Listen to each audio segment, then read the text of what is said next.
पिछले पार्ट में तीसरा पार्ट जो था ललित का, कवियत्री ललित, उनके बारे में पढ़ा। आज एक नया पार्ट शुरू कर रहे हैं। कवि है रस खान। रस खान, रस का मतलब आनंद भी होता है। रस अपने हिंदी साहित्य में काव्य से संबंधित भी है। रस 9 रस होते हैं, आज 11 मानने लगे हैं। तो उन रसों को भी कह सकते हैं। खान का मतलब होता है खजाना, जहाँ से कोई चीज़ हम निकालते हैं, खोद कर निकालते हैं, उत्पन्न हो, भंडार हो, ऐसा उसको बोलते हैं खान। वैसे खान मुस्लिम संप्रदाय में, धर्म में और कुछ नाम के बाद में भी शब्द लगता है। तो यहाँ रस खान अगर शब्द को अलग अलग करके देखा जाए तो रस की जो खान हो, जैसे रस का भंडार हो, एक ऐसे प्रिय कवि रस खान, जिनका पाठ हम पढ़ेंगे। बहुत उम्दा रचनाएं हैं इनकी। पहले इनका परिचय पढ़ते हैं, कौन है रस खान। रस खान का जन्म सन 1548 में हुआ माना जाता है। हालांकि पुख्ता जानकारी इतनी नहीं मिलती है जन्म के बारे में, कब हुआ, लेकिन रस खान का जन्म है लगभग सन 1548 में हुआ माना जाता है। उनका मूल नाम सैयद इब्राहिम था। मूल नाम क्या था? सैयद इब्राहिम था। और वे दिल्ली के आसपास के रहने वाले थे। और उनका निवास कहाँ के रहने वाले थे? दिल्ली के आसपास के। कृष्ण भक्त ने उन्हें ऐसा मुग्ध कर दिया कि गोस्वामी विठलनाथ से दीक्षा ली और ब्रज भूमि में जा बसे। हालांकि इनका दिल्ली के नजदीक निवास था, वहाँ के रहने वाले थे। और उसके बाद कृष्ण भक्ति में इतने मुग्ध हो गए, कृष्ण भक्ति ने उन्हें ऐसा मुग्ध कर दिया, लीन कर दिया अपने आप में, कृष्ण भक्ति में इस तरह से खो गए कि फिर गोस्वामी विठलनाथ से इन्होंने दीक्षा ली। और दीक्षा लेने के बाद में ब्रज भूमि में निवास बनाया अपना, ब्रज भूमि में रहने लगे। कृष्ण की जो लीला भूमि रही है, उस भूमि में, ब्रज भूमि में रहने लगे। सन 1628 के लगभग उनकी मृत्यु हुई। और सन 1628 के लगभग उनका इंतकाल हुआ, मृत्यु हुई। तो देखिए, नाम था इनका सैयद इब्राहिम और कृष्ण भक्त थे, बहुत बड़े कृष्ण भक्तों में नाम है इनका। इनके गुरु थे गोस्वामी विठलनाथ, जिनसे दीक्षित होकर ये ब्रज प्रदेश में रहने लगे। सुजान रस खान, ये इनकी काव्य कृति है। सुजान रस खान और प्रेम वाटिका उनकी उपलब्ध कृतियां हैं। उन्होंने जो भी कृतियां लिखी हैं, जो भी रचनाएं हैं उनकी, तो उनमें से सुजान रस खान और प्रेम वाटिका, ये उनकी उपलब्ध कृतियां हैं, उपलब्ध हैं अभी। रस खान रचनावली के नाम से उनकी रचनाओं का संग्रह मिलता है। और उनकी रचनाओं का संग्रह अलग से रस खान रचनावली के नाम से भी मिलता है। सुजान रस खान, जिसमें इनके प्रेम से संबंधित, कृष्ण प्रेम से संबंधित दोहे हैं। और प्रेम वाटिका में इनके द्वारा रचे गए सवैये हैं, सवैया संग। प्रमुख कृष्ण भक्त कवि रस खान की अनुरक्ति न केवल कृष्ण के प्रति प्रकट हुई है, बल्कि कृष्ण भूमि के प्रति भी उनका अनन्य अनुराग व्यक्त हुआ है। देखिए, प्रमुख कृष्ण भक्त कवियों में इनका नाम, जैसे मीरा है, सूरदास है, उन्हीं की श्रेणी में रस खान का भी नाम अग्रगण्य है। तो प्रमुख कृष्ण भक्त कवियों में रस खान की अनुरक्ति, रस खान का जो प्रेम है, अनुरक्ति का मतलब होता है प्रेम, अनुरक्ति, अनुराग, प्रेम। तो रस खान का जो प्रेम है वह न केवल कृष्ण के प्रति प्रकट हुआ है, कृष्ण के प्रति केवल ही कृष्ण प्रेम प्रकट नहीं हुआ है, बल्कि कृष्ण भूमि के प्रति भी, जहाँ पर कृष्ण रहे हैं, उन्होंने बाल लीलाएं की हैं, किशोरावस्था में जहाँ पर रहे हैं, उस भूमि के प्रति भी उनका अनन्य अनुराग व्यक्त हुआ है, अनन्य प्रेम व्यक्त हुआ। अनुराग, अनुरक्ति, प्रेम आपस में पर्याय शब्द हैं। तो उनका जो प्रेम है केवल कृष्ण के प्रति ही नहीं, जहाँ पर कृष्ण भगवान रहे हैं, कृष्ण भगवान की जो लीला भूमि रही है, उस भूमि को भी वो उसी शिद्दत के साथ चाहते हैं, उसी शिद्दत के साथ प्रेम करते हैं। तो कृष्ण और कृष्ण की जन्मभूमि, लीला भूमि के प्रति भी उनका प्रेम व्यक्त हुआ है उनकी रचनाओं में। उनके काव्य में कृष्ण की रूप माधुरी, ब्रज महिमा, राधा कृष्ण की प्रेम लीलाओं का मनोहर वर्णन मिलता है। और उनका जो काव्य है, उस काव्य में कृष्ण की रूप माधुरी, कृष्ण का जो रूप सौंदर्य है, रूप की जो मधुरता है, उसकी महिमा, ब्रज प्रदेश की महिमा, राधा कृष्ण की प्रेम लीलाओं का भी मन को हरने वाला सुंदर वर्णन मिलता है। वे अपनी प्रेम की तन्मयता, प्रेम में पूरी तरह से मग्न, लीन, तन्मय डूबे हुए, भाव विफलता, भावुक और आसक्ति के उल्लास के लिए जितने प्रसिद्ध हैं, उतने ही अपनी भाषा की मार्मिकता, शब्द चयन तथा व्यंजक शैली के लिए। उनकी जो रचनाएं हैं, उनकी जो काव्य कला, उसमें भाव पक्ष और कला पक्ष दोनों ही मजबूत हैं। भाव पक्ष भी बहुत ज्यादा गहराई लिए हुए हैं। तो भाव पक्ष में प्रेम की तन्मयता, भाव विवलता और आसक्ति का उल्लास है। तो उनकी जो काव्य कुशलता, कला पक्ष है, कविता रचने की जो कला है, उसमें उनका जो शब्द चयन है, उसकी जो मार्मिकता है, इस तरह से शब्दों में भावों को गूंथना, हृदय को छूने वाली बातें और व्यंजक शैली प्रयोग में लिए इन्होंने। उनके यहाँ ब्रज भाषा का अत्यंत सरस और मनोरम प्रयोग मिलता है। ब्रज भाषा सौंदर्य के लिए प्रसिद्ध है, भावों की सुंदरता के लिए, कोमल भावों के लिए, और उसका भी इन्होंने सरस और मनोरम प्रयोग किया है, जिसमें जरा भी शब्दाडंबर नहीं है और इसमें किसी भी तरह से थोड़ा सा भी शब्दों का आडंबर नहीं है, दिखावा नहीं है। वास्तव में भावों के साथ साथ शब्द चलते हैं। अब देखिए, इस जरा का मतलब होता है थोड़ा। अगर इसमें नुक्ता ना हो लगा हुआ, नुक्ता लगा हुआ ना हो इस जरा में, अगर ये नुक्ता, ये जो बिंदु लगा हुआ है अगर ना हो, तो इसका मतलब हो जाता है बुढ़ापा, अपना हिंदी शब्द बन जाता है। अब ये फारसी। अब देखिए, यहाँ जो इनके 4 सवैये संकलित किए गए हैं, उन सवैयों के बारे में थोड़ा सा। यहाँ संकलित पहले और दूसरे सवैये में कृष्ण और कृष्ण भूमि के प्रति कवि का अनन्य समर्पण भाव व्यक्त हुआ है। यहाँ जो 4 सवैये दिए गए हैं, उनमें से पहले और दूसरे सवैये में इनका कृष्ण और कृष्ण भूमि के प्रति जो लगाव है, अनन्य समर्पण है, वह भाव व्यक्त हुआ है। तीसरे छंद में कृष्ण के रूप सौंदर्य के प्रति गोपियों की उस मुग्धता का चित्रण है, जिसमें वे स्वयं कृष्ण का रूप धारण कर लेना चाहती है। अब देखिए, तीसरा जो छंद पढ़ेंगे हम, तीसरा सवैया पढ़ेंगे, उसमें कृष्ण के रूप सौंदर्य के प्रति जो कृष्ण गोपियों की मुग्धता है, उसका चित्रण किया है, जिसमें गोपियां स्वयं कृष्ण का रूप धारण कर लेना चाहती है। कृष्ण वाला जो बाना है, पहनावा है, रूप है, वह स्वयं धारण कर लेना चाहती है गोपियां। चौथे छंद में कृष्ण की मुरली की धुन और उनकी मुस्कान के अचूक प्रभाव तथा गोपियों की व्यवस्था का वर्णन है।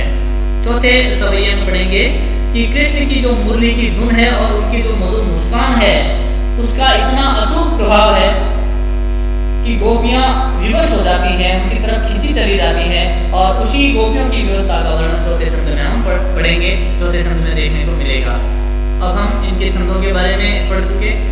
पहले छंद को पढ़ते हैं। पहला सवैया यहाँ दिया हुआ, सवैये के बारे में आपको थोड़ी सी जानकारी दे देता हूँ।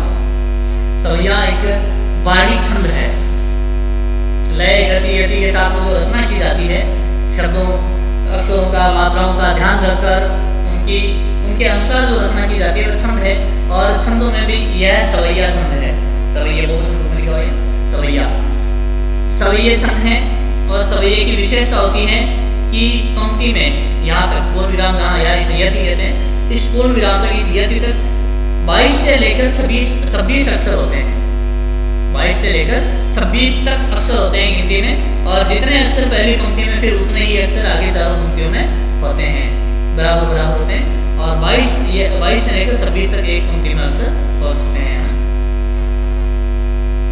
उच्चारण भी छंदों का अलग होता है। बाकी अतुकांश जो कविताएं पढ़ते हैं उनकी बात अलग है, और ये छंदोबद्ध जो रचनाएं हैं, इनकी बात अलग होती है। सबसे पहले इस छंद को देखते हैं। मानुष हो तो वही रस खानी, बसों ब्रज गोकुल गांव के द्वारन, जो पशु हो तो कहा बस मेरो चरो, नित नंद की रेणु मझारन, पाहन हो तो वही गिरी को, जो धर्यो कर छत्र पुरंदर कारण, जो खगो हो तो बसेरो करो, मिली कालिंदी कूल कदम्ब की डारन। इसमें हालांकि एक पंक्ति पर विशेष ध्यान देना आपको। एक पंक्ति जो गलत रूप में लिखी हुई है, जो कि कियो हरिचंद्र छत्र पुरंदर का धारण, ये जो लिखा हुआ तीसरी पंक्ति का अगला भाग तीसरी पंक्ति का, जो कियो हरिचंद्र पुरंदर धारण, ये पंक्ति गलत दी हुई है। इसका शुद्ध रूप जो मैंने नीचे लिख दिया है, जो धर्यो कर छत्र पुरंदर कारण, ये शुद्ध रूप है इसका। गलत तरीके से दी हुई पंक्ति आ गई है, इसको विशेष ध्यान से बदलाव कर लेना है।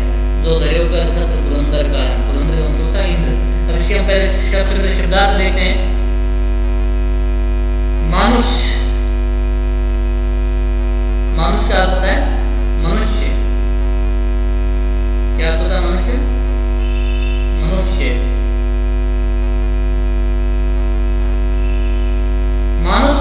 वही रस खानी।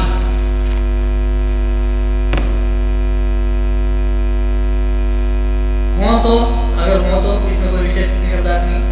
वही रसखानी, रसखानी शब्द, रसखान स्वयं अपना नाम जोड़ रहा है। मैंने पहले भी कहा कि कवि जो छंदबद्ध रचनाएं करने वाले होते हैं, कवि या जो पद रचनाएं करते हैं, और ऐसी जो रचनाएं करते हैं, उन रचनाओं में कवि अपना नाम भी शामिल करता है, और उसी नाम शामिल करने को हम छाप भी कहते हैं। तो रसखान ने स्वयं अपना नाम शामिल किया है, इसमें कोई शब्दार्थ नहीं है, कठिन शब्दार्थ नहीं, रसखान का अपना नाम है उनका।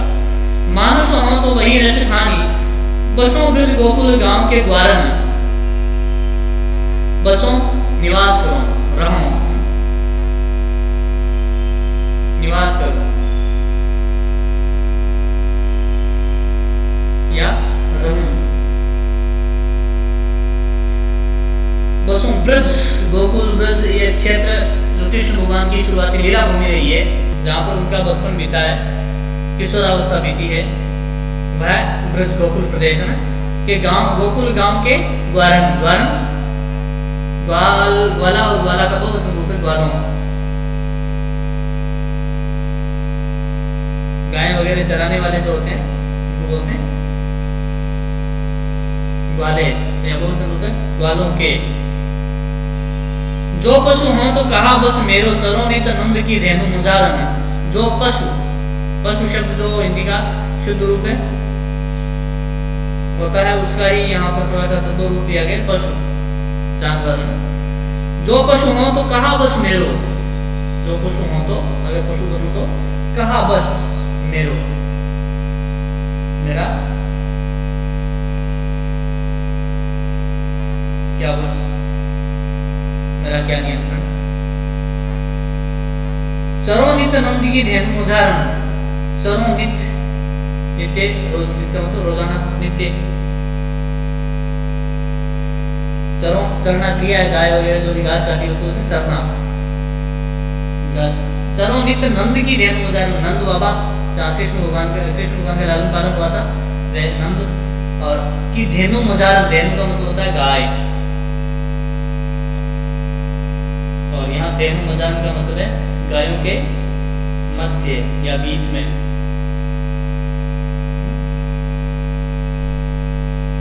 पाहन हो तो वही गिरी को जो धर्यो कर छत्र पुरंदर कारण। पाहन, पाहन पत्थर का पर्यायवाची शब्द है, पत्थर का पर्यायवाची शब्द है पाहन, और पत्थर का तत्सम रूप होता है प्रस्तर, पाषाण भी कहते हैं पत्थर को। पाहन हो तो वही गिरी को, गिरी, गिरी का मतलब होता है पर्वत, पहाड़, शैल। जो धर्यो कर छत्र पुरंदर कारण, धर्यो धारण किया,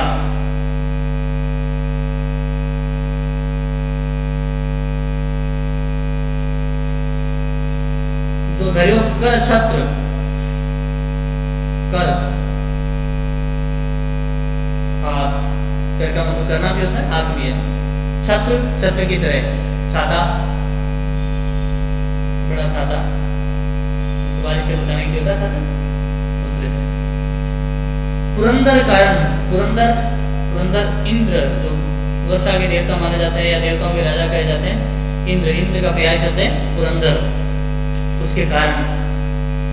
जो खग हो तो बसेरो गुरो मेरी कारिंदी कूल कदम्ब की डारन। जो खग, खग का मतलब यहाँ पक्षी, पक्षी। जो खग हो तो बसेरो गुरो, बसेरो करना मतलब निवास करना,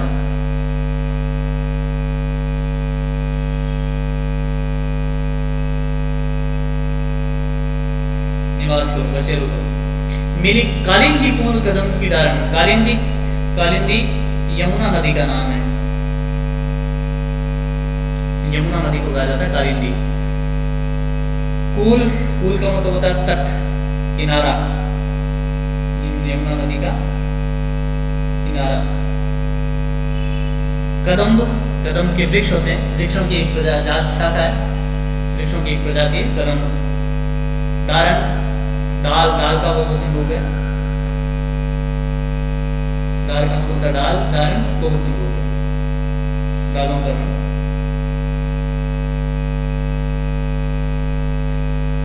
2 देखिए इसका वापस भावार्थ लेते हैं। ये इसके शब्दार्थ थे इस एक पहले संधि के पहले सवैये के।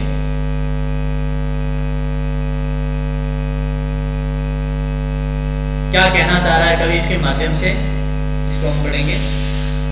कवि का श्री कृष्ण और श्री कृष्ण की जन्मभूमि के प्रति जो अनन्य लगाव है, अनन्य प्रेम है, वह यहाँ पर जाहिर हुआ है और उसी का वर्णन कवि ने यहाँ पर किया है। किस तरह से किया है वह आपके सामने है।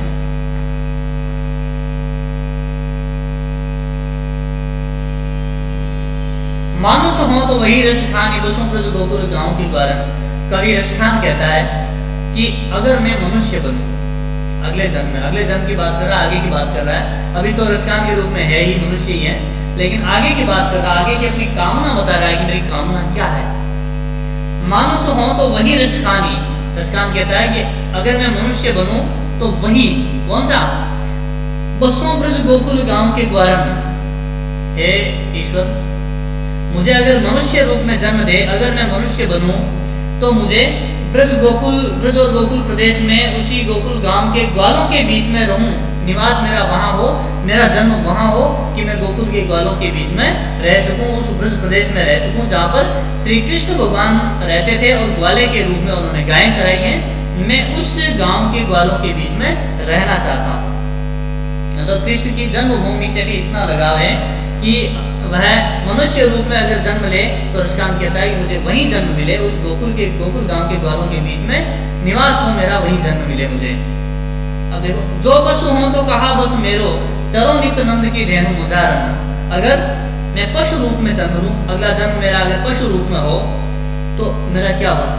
हालांकि जन्म मृत्यु पर किसी का बस नहीं है, यह तो ऊपर वाला ही जाने, लेकिन कहता है अपनी बेबसी के साथ साथ बात कहता है कि हालांकि मेरा कोई वश नहीं है, मेरा कोई नियंत्रण नहीं कि अगर मैं पशु रूप में हूं तो कहां पर रहूं, लेकिन मेरी जो मनसा है, मेरी जो इच्छा है वह क्या है।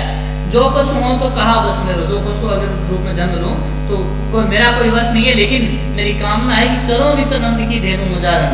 मैं नंद बाबा की उन गायों के बीच में रहूं, नंद बाबा के घर की गायों के बीच में रहूं और वहां चरू में उनके बीच में रहूं। मतलब नंद बाबा की गायों को कौन चराएगा? श्री कृष्ण। तो श्री कृष्ण भगवान जहाँ रहे मैं हर हाल में वहां रहूं, इसी कामना के साथ में कवि कहता है कि मैं अगर पशु रूप में जन्म लूं तो हमेशा नंद बाबा की गायों के बीच में ही चलती रहूं, इस तरह से मेरा वहां जन्म हो। पाहन हो तो वही गिरी को जो धर्यो कर छत्र पुरंदर कारण। अगर मुझे पाहन का रूप मिले, पत्थर का रूप मिले, तो भी मैं उस पर्वत का पत्थर बनना चाहूंगा। किस पर्वत का? जिस पर्वत को श्री कृष्ण भगवान ने इंद्र के कोप के कारण, इंद्र के क्रोध के कारण ब्रज प्रदेश को बचाने के लिए अपने हाथ पर, अपनी अंगुली पर, अपने नाखून पर उसको धारण कर लिया था, छाते की तरह उसको धारण कर लिया अपनी अंगुली पर और पूरे ब्रज प्रदेश को बचाया था, इंद्र के कोप का जन्म होने से बचाया था। मैं उस गोवर्धन पर्वत का पत्थर बनना चाहता हूँ। किस पर्वत का? गोवर्धन पर्वत। कौन सा पर्वत है? जिसकी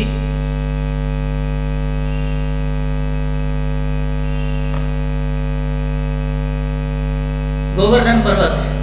तो मैं गोवर्धन पर्वत, दीपावली के बाद हम पूजा भी करते हैं इसकी, तो गोवर्धन पर्वत का पत्थर बनना चाहता हूँ। अगर मुझे पत्थर का रूप मिले तो मैं उस पर्वत जिसको श्री कृष्ण भगवान ने अंगुली पर छाते की तरह धारण कर लिया था और इंद्र के कोप से पूरे ब्रज प्रदेश को बचाया था, मैं उस गोवर्धन पर्वत का पत्थर बनना चाहता हूँ।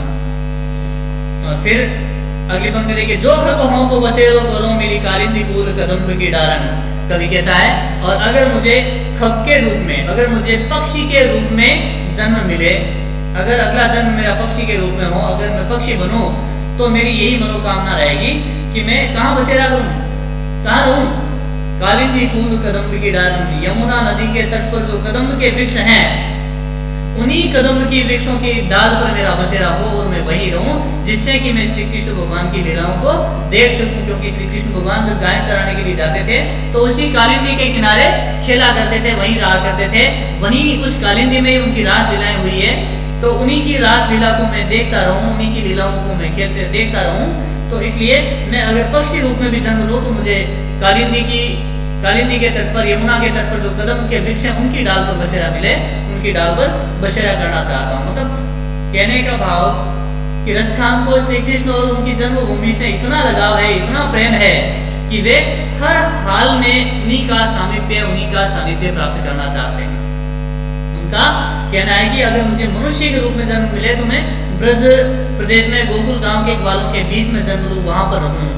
अगर मुझे पशु के रूप में जन्म मिले तो मेरा वश तो नहीं होगा, क्योंकि पशु अपने वश में नहीं होता, परवश होता है। लेकिन मेरा मन करता है कि मैं नंद बाबा की गायों के बीच में ही चलता रहूं, वही रहूं, उन्हीं गायों के बीच में गाय बनूं। और पाहन हो तो वही गिरी को जो दयोकर छत्र पुरंदर कारण, अगर मुझे पत्थर का रूप मिले तो मैं उस गोवर्धन पर्वत का पत्थर बनना चाहूंगा जिसको भगवान कृष्ण ने ब्रज प्रदेश को बचाने के लिए अंगुली पर धारण किया था और इंद्र के कोप से बचाया था। ये एक प्रसंग आता है, कहा जाता है कि भगवान इंद्र हैं, एक बार कृष्ण भगवान ने गोवर्धन पर्वत की पूजा करवाई थी और सारे ब्रज प्रदेश के जो गोकुलवासी थे उनसे कहा कि इस गोवर्धन पर्वत की पूजा करें। गोवर्धन पर्वत की पूजा करने से इंद्र भगवान नाराज हो गए, कुपित हो गए और उन्होंने उनको दंड देने के लिए, सजा देने के लिए, ब्रज प्रदेश वासियों को सजा देने के लिए मूसलाधार बारिश शुरू कर दी। और मूसलाधार वर्षा शुरू होने की वजह से पूरा ब्रज प्रदेश गोकुल में पानी होने लगा, चारों तरफ पानी फैल गया। तो ऐसे समय में उन्हें बचाने के लिए, इंद्र के कोप से बचाने के लिए, इंद्र का घमंड दूर करने के लिए उन्होंने उस गोवर्धन पर्वत को, कहा जाता है कि एक अंगुली पर धारण कर लिया था, उठा लिया था और ब्रज प्रदेशवासी जितने भी थे उस सारे उसके नीचे आ गए थे और उनकी रक्षा की थी और इंद्र का घमंड तोड़ा था। तो वह जो गोवर्धन पर्वत है, उस गोवर्धन पर्वत का पत्थर बनूं, ऐसी मेरी मनोकामना है। और पक्षी रूप में भी अगर मुझे जन्म मिले तो कवि कहता है कि मुझे यमुना नदी के तट पर जो कदम्ब के वृक्ष हैं उनकी डालों पर ही मेरा निवास हो, तो हर हाल में वे कृष्ण की जन्मभूमि, कृष्ण की लीला भूमि के आसपास वहीं रहना चाहता है, जिससे कि उन्हें कृष्ण का आभास होता रहे, कृष्ण से मिलन होता रहे, कृष्ण का सामीप्य मिलता रहे। तो हर तरह से वे कृष्ण को समर्पित हैं, जहाँ कृष्ण है वही रसखान। इसी भाव के साथ में वे रचना की इन्होंने ये सवैया लिखा है। आज के लिए इतना काफी। आगे के जो 3 सवैये हैं उन्हें हम अगले वीडियो में देखेंगे। देखिए गीतकारी के रूप में, हालांकि आज के जो शब्दार्थ मैंने बताए थे, ये जो शब्दार्थ हैं, हालांकि आपकी किताब में भी इनमें से कुछ दिए हुए हैं, ये शब्दार्थ आपको गीतकारी के रूप में करने हैं। शब्दों को ध्यान से वीडियो में देखना कि शब्द का मैंने क्या अर्थ बताया। इसके अलावा कुछ प्रश्नोत्तर भी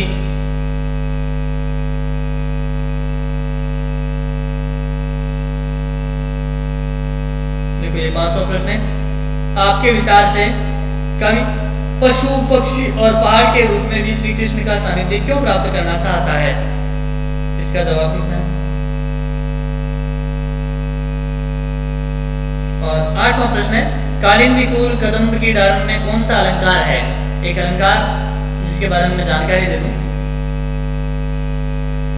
जब किसी काव्य पंक्ति में एक ही अक्षर की बार बार आवृत्ति होती है या एक ही अक्षर बार बार आता है किसी काव्य पंक्ति में, जैसे ये पंक्ति है ना, या ये पंक्ति मान लो, ये पूरी पंक्ति मान लो, इनमें एक या एक से अधिक अक्षर जिसकी बार बार आवृत्ति होती है या एक अक्षर बार बार आता है, तो वहां पर अनुप्रास अलंकार होता है। कौन सा अलंकार होता है? अनुप्रास अलंकार।